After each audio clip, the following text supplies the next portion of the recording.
But కుట్రకోణం కూడా ఖచ్చితంగా ఉంటుందనేది ఒక అబ్జర్వేషన్. ఇది అంటే మన పొరుగు దేశాల్లో జరుగుతున్నది. అండ్ డీప్ స్టేట్ అఫైర్స్ని మనం గడిచిన 3 దశాబ్దాలు 4 దశాబ్దాలుగా గమనిస్తూ వస్తున్నాం. ఒక అంతర్జాతీయ పార్టీకి అనుబంధంగా వివిధ దేశాల్లో పనిచేస్తున్న కమ్యూనిస్ట్ పార్టీలకు కూడా ఈ విషయం తెలుసు. డీప్ స్టేట్ అలా కేవలం ఈ 3 దేశాల్లో చైనా బలపట్టం అనేది డీప్ స్టేట్కి అమెరికాకి నచ్చలేదు.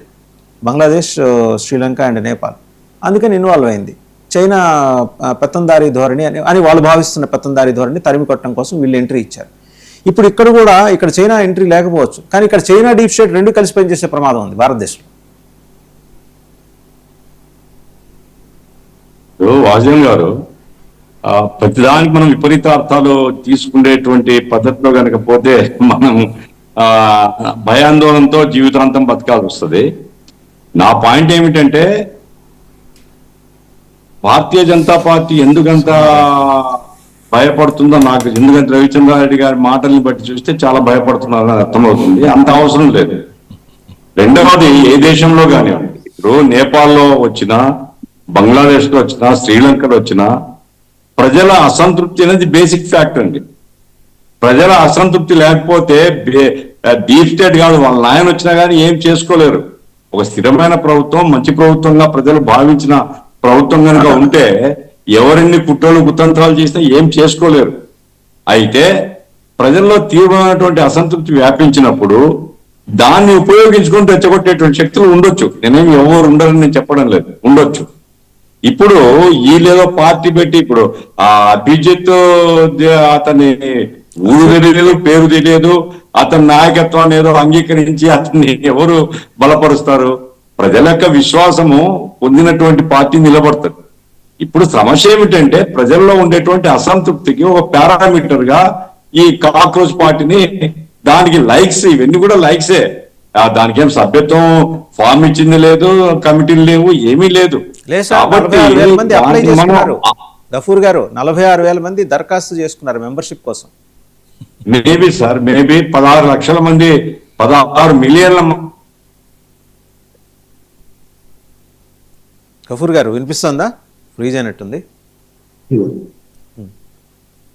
సార్, వినిపిస్తుందా? మీ సిగ్నల్ ఫ్రీజ్ అయినట్టుంది గఫూర్ గారు. రైట్, రెడ్డి అడుగుతాను నేను. 27 లక్షల మంది పిల్లలు నీట్ రాస్తే అది పరీక్ష లీక్ అయింది. పరీక్షా పేపర్ ముందు కనిపెట్టాలి కదా, ముందు కనిపెట్టలే. పరీక్షలు రాసిన 3-4 రోజులు రద్దు చేసినారు. కనీసం క్షమాపణ చెప్పారా? ధర్మేంద్ర ప్రధాన్ స్టేట్మెంట్ అన్న చూసారా? కనీసం సారీ మా వైపు నుంచి పొరపాటు జరిగిందని అంగీకరించారా? ఆ నేషనల్ టెస్ట్ ఏజెన్సీ ఏదో ఉంది, వాళ్ళేదో మాదే బాధ్యత అన్నారు. వాళ్ళు ఎవరండి? వాళ్ళకేమో అకౌంటబిలిటీ ఉంది? పిల్లలు ఎంత కష్టపడతారో దానికి తగిన పద్ధతిలో జాగ్రత్తలు మొన్న ఆయన మన ప్రవీణ్ ప్రకాష్ గారు మాట్లాడుతూ, చైనాలో ఇటువంటి టెస్టు 1,20,00,000 మంది రాస్తారట.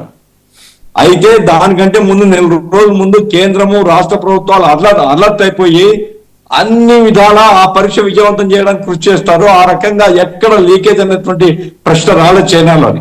నేను చైనాని ఇక్కడ ఎందుకు పోలుస్తున్నా అంటే, ఆయన చెప్పినాడు కాబట్టి పోలుస్తున్నా.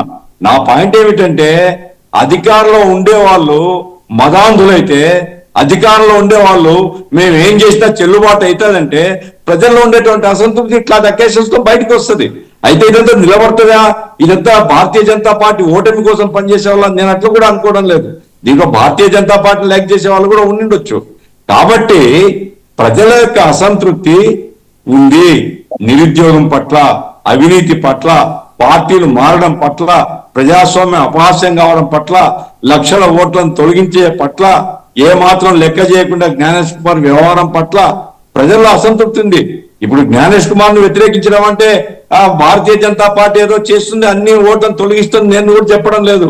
అయితే సిఈసి అందరి ఆమోదం పొందేటువంటి పద్ధతిలో సిఈసి ప్రవర్తన ఉండాలా. ప్రభుత్వం వేరు, సిఈసి వేరు.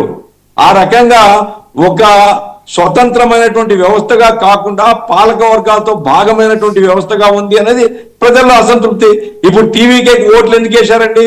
ఒకవైపు భారతీయ జనతా పార్టీ ఏఐడిఎంకే ఉన్నారు, ఒకవైపు కాంగ్రెస్ పార్టీ డిఎంకే ఉంది, మేము కూడా డిఎంకేతో ఉన్నాం.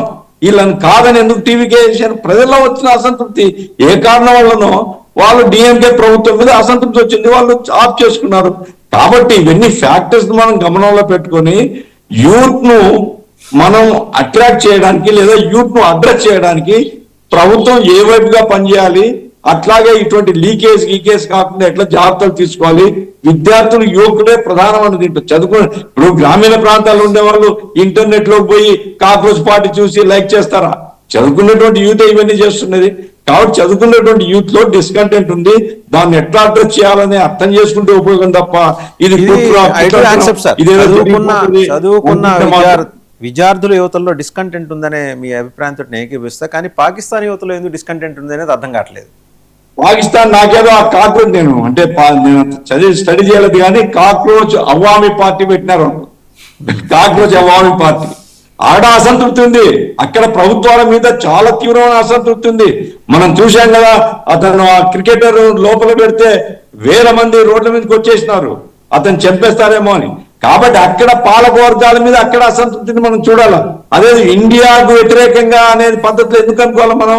అక్కడ పాలకుల మీద కాక్రోచ్ జనతా పార్టీ లెక్కలు సార్ నేను చదువుతున్నది, ఎక్కడెక్కడి నుంచి మెంబర్షిప్ ఉంది అనేది చూస్తుంటే దాంట్లో పాకిస్తాన్ వాళ్ళు 49% ఉన్నారు అనేది, యుఎస్ఏ 14%. అది నేను కాక్రోచ్ అవామీ పార్టీ అనేది నేను చూశాను. నేను అది పాకిస్తాన్ నేను చూడలేదు, మన ఫేస్బుక్ చూస్తుంటే ఆ కాక్రోచ్ బొమ్మ వేసి పాకిస్తాన్ అవామీ పార్టీ అని, cockroach Awami party. Awami party అంటే ప్రజల పార్టీ.